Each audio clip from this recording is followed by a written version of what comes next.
गजा में जो कुछ भी चल रहा है वो तो हमें और आपको दिख रहा है।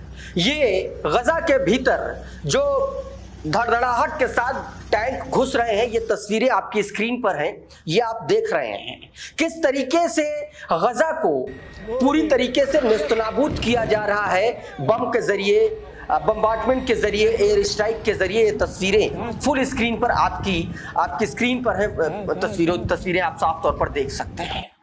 लेकिन जो तस्वीरें आप नहीं देख पा रहे क्योंकि इजराइल लगातार अंदर से टूट रहा है, बिखर रहा है, वो तस्वीरें आज मैं आपको दिखाने वाला हूं। कैसे लोगों ने नेतन्याहू के घर के बाहर टेंट, तंबू और कनात लेकर के बैठ गए हैं। रात भर, दिन भर वहां पर प्रोटेस्ट हो रहे हैं और ये सब कुछ शुरू हुआ है खतर पर हमले के बाद। और ये जो एग्रेशन है गजा के भीतर सेकेंड फेज का, या यूं कहें कि नेक्स्ट फेज का, जिसके तहत अब इजरायली टैंक, आईडीएफ के जो टैंक हैं वो गजा में जाने शुरू हो गए हैं। यानी कि एक तरीके से लैंड के जरिए, जमीन के जरिए, अभी तक तो हवा में सारी चीजें चल रही थी लेकिन अब जमीन पर लोगों को मारना शुरू कर चुका है इजराइल। उसके बाद अब दोस्तों इजराइल में बवाल मचा हुआ। आज वही तस्वीरें मैं आज आपको दिखाने जा रहा हूं दोस्तों। जरा सबसे पहले यह खबर देखिए, यह खबर देखिए जरा, इसमें क्या बताया गया, द पेरेंट्स ऑफ हॉस्टेज, इसमें यह हेडलाइन सबसे पहले देखिए, hostage families camping out outside PM's Jerusalem residence and sleeping bag. यह टाइम्स ऑफ इजराइल की खबर है दोस्तों। इस टाइम्स ऑफ इजराइल की खबर में साफ तौर पर बताया गया कि जो 48 हॉस्टेज हमास के कब्जे में हैं, उनके लिए लोग अब जो है धरने पर बैठ गए हैं, वो भी कहीं और नहीं, बेंजामिन नेतन्याहू के घर के बाहर। यह अपने आप में बड़ी खबर है दोस्तों।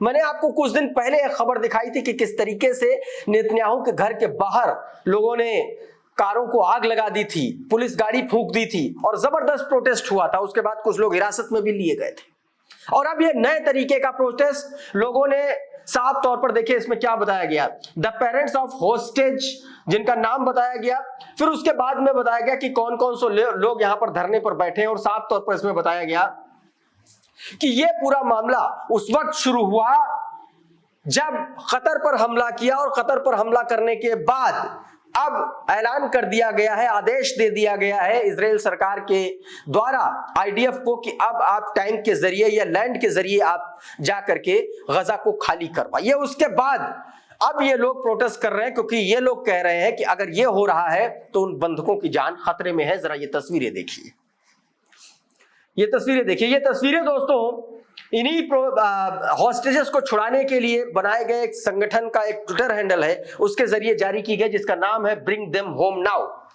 बताया गया कि उन लोग, इस नाम से ट्विटर हैंडल है। और ये देखिए किस तरीके से लोग सड़क पर बैठे हैं रात में।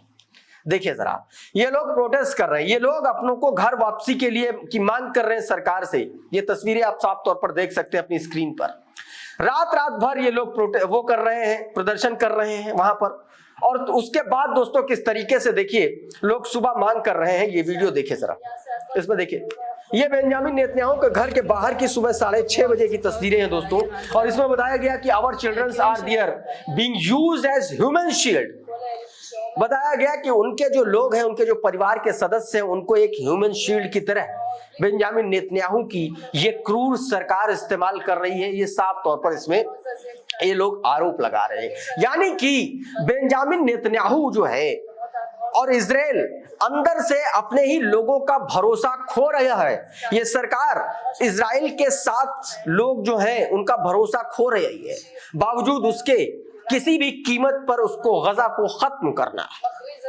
अब देखिए एक और तस्वीर देखिए जरा, ये देखिए, ये तस्वीर इजरायली संसद के भीतर की है और इजरायली संसद द्वारा बनाई गई एक कमेटी की है जो आईडीएफ के सैनिकों के लिए बनाई गई। और देखिए किस तरीके से आईडीएफ के सैनिक गुस्सा हो गए और उन्होंने कैसे वो जो दवाइयों का इस्तेमाल कर, जो दवाइयां खा रहे हैं अपना मानसिक हालत ठीक करने के लिए, वो उसी कमेटी के सिर पर से उड़ेड़ दी। ये हालात है। और ये लोग साफ तौर पर युद्ध बंद करने की मांग कर रहे हैं, वॉर बंद करने की मांग कर रहे हैं। ये हालात दोस्तों आईडीएफ के सैनिकों के हैं, ये हालात इजराइल की संसद के भीतर के बने हुए हैं दोस्तों। आप सोच लीजिए कि इजराइल की जो तस्वीरें सामने नहीं आ रही हैं वो कितनी भयावह हैं। जब ये सब कुछ खत्म होगा उसके बाद इजराइल का असली चेहरा सामने आएगा, और उसका कुछ हिस्सा जो मैं आज आपको दिखाने की कोशिश कर रहा हूं। अमरीश मिश्रा ने यह वीडियो जारी किया और लिखा कि गजा सिटी से 10 लाख फलस्तीनियों को दक्षिण गजा की तरफ धकेलने की इजरायली नीति असफल। हमास फैक्टर के अलावा आईडीएफ सैनिक आत्महत्या कर रहे हैं। इजरायली सैनिक संसद कमेटी के आगे गुस्से में अपनी मानसिक बीमारी वाली दवाइयां फेंक कर जंग बंदी की मांग कर रहे हैं। ये हालात सिर्फ लोगों के नहीं है। जैसे ही पैदल सैनिक या यूं कहे कि लैंड पे हमला करने का आदेश इजराइल की तरफ से दिया गया, वैसे ही इजराइल का जो स्टॉक एक्सचेंज है वो धड़धड़ा करके नीचे आ गया। दोस्तों ये हेडलाइन देखिए, कहीं और की दूसरी दुनिया की हेडलाइन नहीं है, ये टाइम्स ऑफ इजराइल की खबर है। दोस्तों इसमें बताया क्या गया, Tel Aviv stock exchange dives as IDF begins Gaza strip off. Gaza पट्टी में ऑपरेशन शुरू करने जैसे ही शुरू किया आईडीएफ ने, वैसे ही इजराइल का स्टॉक एक्सचेंज जो है वो डाइव कर गया, वो जो है एक तरीके से डूब गया, ये बताया गया। दोस्तों अब आप देखिए, ये देखिए कौन कौन से स्टॉक है कितना कितना डाउन हुए हैं। टीए 125 इंडेक्स बताया गया 1.8% गिरा, फिर टीए 35 1.6, फिर टीए 90 इंडेक्स बताया गया वो भी डाउन हो गया, टीए 35 इंडेक्स 2.3% गिर गया, और इसी की तरह के इंश्योरेंस इंडेक्स डाइव 2.9%। तमाम सारे जो बड़ी बड़ी जो एक तरीके से लिस्टेड कंपनीज थी वो धड़ाम हो गई, धराशायी हो गई। दोस्तों उधर एक और बड़ा खुलासा हुआ, खुलासा कतर पर हमले को लेकर के। दोस्तों झूठ पकड़ में आया डोनाल्ड ट्रंप का। यह हेडलाइन जरा देखिए, टाइम्स ऑफ इजराइल की हेडलाइन है, Netanyahu told Trump about Doha strike in advance, he didn't say no. बताया गया कि नेतन्याहू ने डोनाल्ड ट्रंप को दोहा में हमला करने के लिए पहले बताया था, और इस पर डोनाल्ड ट्रंप ने मना कभी नहीं किया, यह बात बताई गई। और नीचे यह भी बताया गया है कि 50 मिनट पहले बताया गया था, और टाइम्स ऑफ इजराइल जो ये खबर प्रकाशित की, उसने ये खबर प्रकाशित की है, एक्सोस नाम का एक मीडिया संस्थान है, उसके जरिए बताया गया कि उसको ये उसकी खबर के हवाले से टाइम्स ऑफ इजराइल ने यह खबर छापी। तो आप सोचिए कि डोनाल्ड ट्रंप कितना बड़ा झूठ बोल रहा है। दूसरी तरफ डोनाल्ड ट्रंप कतर को साधने के लिए देखिए क्या कह रहा है, ये देखिए मिडिल ईस्ट मॉनिटर की खबर देखिए, क्या ताकीद दी थी, क्या हिदायत दी थी नेतन्याहू को। Israel must be very very careful in its deadline with Qatar, warn Trump.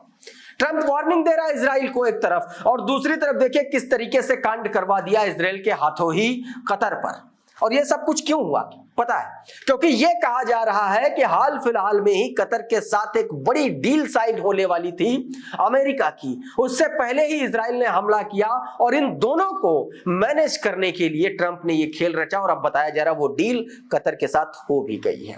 तो सवाल ये उठता कि कतर ने ये डील की क्यों है। दोस्तों सवाल बहुत सारे हैं, गुत्थी पूरी तरीके से उलझी हुई है। इस बार अरब देशों की एक पूरी समिट भी हो गई है, लेकिन किस देश के चेहरे पर क्या लिखा है और क्या ऐसा है जो नहीं पढ़ने में आ रहा है, ये अपने आप में बड़ा सवाल है। दोस्तों इस वीडियो में इतना ही, बहुत बहुत शुक्रिया, बहुत बहुत धन्यवाद, नमस्कार।